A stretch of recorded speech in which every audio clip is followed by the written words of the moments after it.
जापानिया ها دا سړی مې کار لراوستو ها د دکان به حساب کتاب یې پوهه کا بیغمه شه زه مونځ کوم واپس راځم صحیح ده ته مې خوښې دا بې غیرته چې کوم دی که نه دا ته چې راوستې دا ډېر دوس انسان دی د پر خوږو خوږو خبرو کې نه راځي دله 40-50 روپۍ د ورځې خرڅ وکړم پوه شوې دې پکې ماله 600 روپۍ دیاړې راکړي نو مړه لکه دا انصاف دی دا ګاډی چې ولاړ دی پوه شوې دا هم ما په دې دکان کې اخیستی دی هم د دې دکان په دې خرڅ کې مې اخیستی هم د دې ګلۍ نه پیسې رالم 3,000 روپۍ ته څه بچه کم پوه شوې په 40-50 کې پته نه لګي باقي پاتې داسې حساب کتاب د دکانداري اسان شی دی زنانه راځي جو ماته آواز کوه چې نرینه راځي جو په خپله وله سودا ورکوه صحیح ده ها جاپانیا سړی سه ایماندار دی که نه یاره ماشاءالله په لمن یې موس کېږي حاجي صاحب ډېر د ایمان ټوټه دې را پیدا کړې لا لا زه خو ایماندار یم خو دا سړی ډېر غټ بې ایمانه دی حاجي صاحب دا سړی به زما نظر نه پناه کړي ښه لعنت چوده ده په پرورش باندې شه مړه دا لکه څه سپک ډرت ترې راپسې راوستی دی د خاندان پته به یې نه لګي ته به دلته موږ ته پلار کې پوه شوې مړه دا اوس لکه څه طریقه شوه خوله ونیسه د دکان ورځ د ورځ تشېدو دا زما کشر ورور دی دا مې تا پسې راوستی bye bye tata goodbye गया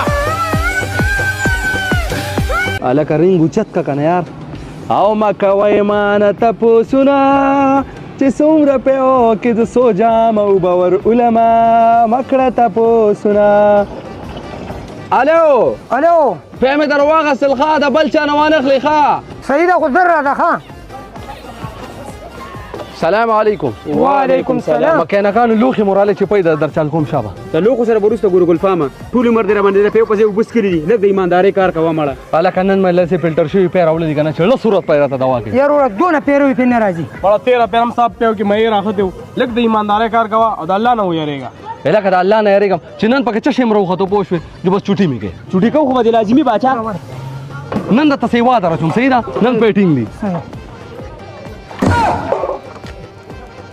لکه دا څه حساب د ګلبم یېږي په دې حساب زما پاکه خبره کوه دا میخې شړشم ډېر کړی و صفا صفا خبره کوه دا اصل کې ما ځان لسکو لړي وراوړلی جو بس ما اوبه ورچال کولی یو ډي مې ورچال کړی bye bye tata goodbye गया سلام علیکم کاکا وعلیکم سلام هغه شغلیز مې دې څه شو اخو بازار ته ورغلی بازار ته ورغلی او کال وته وکړو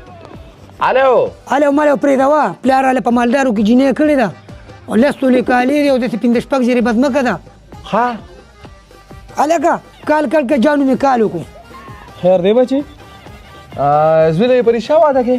او که نه جینۍ مې ولې صحیح کړې ده ځه ځان به تور تمبونه شاته کښېنو ولې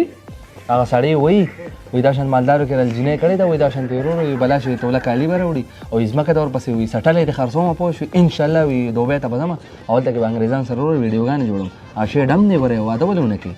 دا څه وی او که نه قلار رب دې دې راولي جینۍ هم پاتې او د سره به زه حساب کتاب کوم خو بیا دې م وله کولی پوه شوې غریبانانو کې ولې وکړه چې صرف د نغري کټکۍ ځان سره راوړي چې نور هېڅ دره کوم نه په دغه غریبانانو کې بوله کوم ته مې خوښې کاکې د نل پیار اوسي هلکه ښه پیمه وروره ولې پلار مې جینۍ کور ورته انکار کړی نو اوس به څه کې اوس په کاروبار کومه نو ته راځه کاکا ها دې زوی له دې هغه جینۍ وکړه لکه نو تا خو دې بدعمله دی په دې کې څه غرض و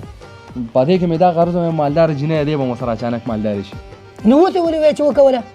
هغه ځکه وایم تا وی کاروبار شروع کوم نو کاروبار کې هوټک او پلاک او سړی کروڑپتی سبا به تام ګاډي اغستې دوړې وراته کې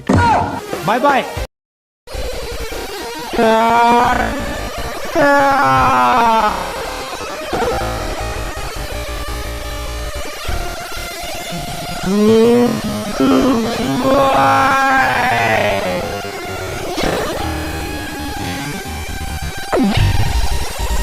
Yeah.